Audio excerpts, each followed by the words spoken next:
Iya, terima kasih Mas. Tahan sebentar, tahan senyumnya Bang Putra. Tahan Bang Putra. Nanti lagi 12 dulu Bang. Tahan. 12 dulu.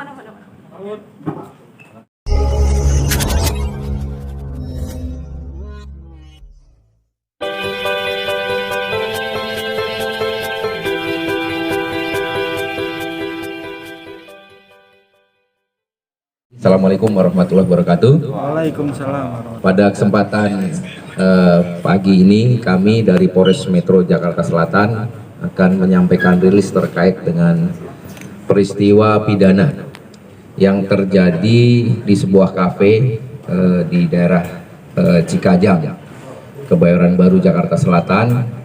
Nama kafenya Cafe CD.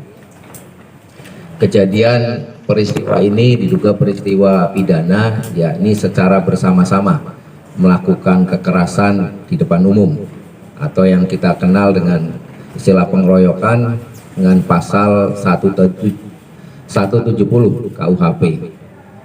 Peristiwa ini terjadi pada tanggal 2 Maret 2022 sekira pukul 2.30 dini hari. Jadi pada peristiwa ini kebetulan terjadi di dalam kafe CD tersebut, diduga telah terjadi peristiwa pidana secara bersama-sama melakukan kekerasan di depan umum yang diduga dilakukan oleh tersangka RV dan tersangka PS terhadap korban MNA. Jadi kronologis peristiwa pidana tersebut, pada saat itu baik korban maupun terduga pelaku itu sedang berada di kafe tersebut.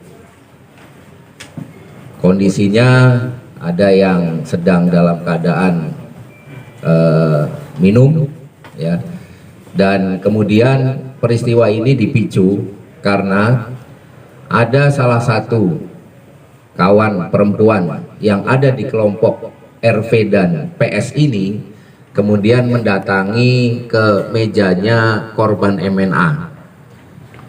Entah apa yang dibicarakan, ya ini dalam proses penyidikan yang kami lakukan.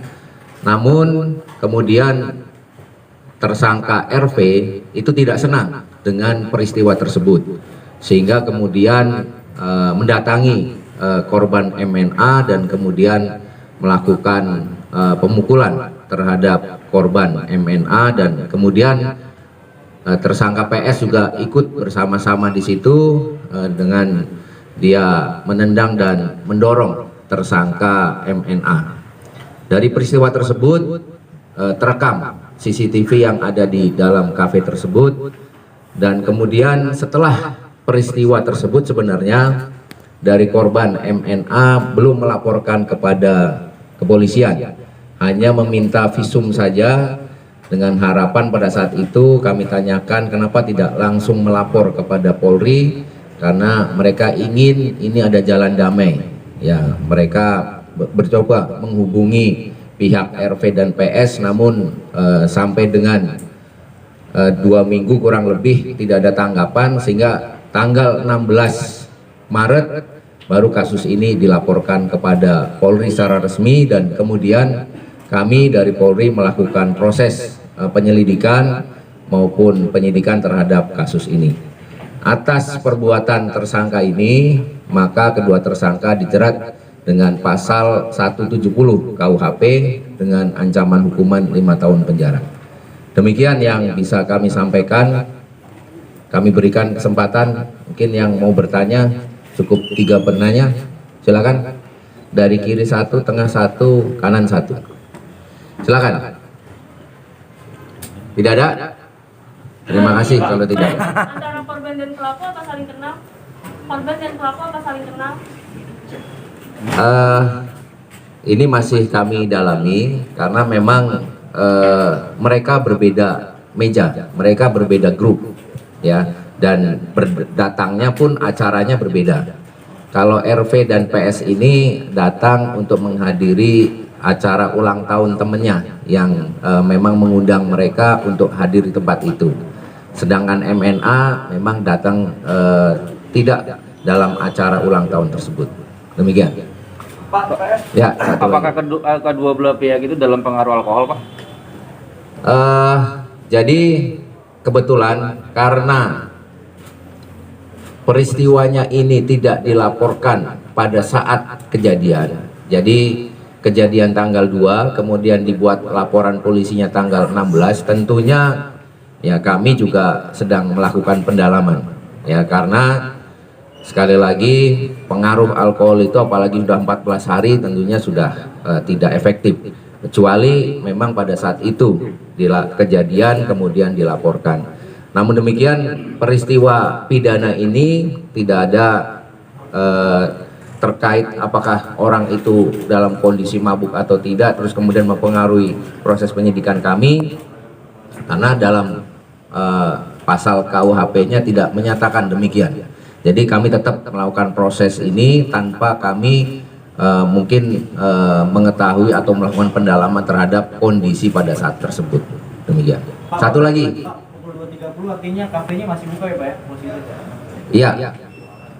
Kalau kita lihat dari rekaman CCTV yang kami dapatkan, ya pada saat itu, pada saat kejadian, memang masih ada aktivitas di dalam kafe tersebut.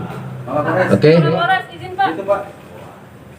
Ya, beredar info katanya masyarakat menanyakan waktu sudah ditahan kenapa medsos salah satu tersangka ini masih aktif Pak? Bisa mungkin dijelaskan? Ya, ini terima kasih. Jadi pada saat tersangka dilakukan pemeriksaan oleh penyidik pun kami mendapatkan informasi bahwa di medsosnya tersangka ini masih update status terus. Ini yang juga kami kemudian bertanya-tanya. Sampai kemudian kami juga mendapatkan informasi pada saat tersangka sudah resmi dilakukan penahanan, itu juga masih update status.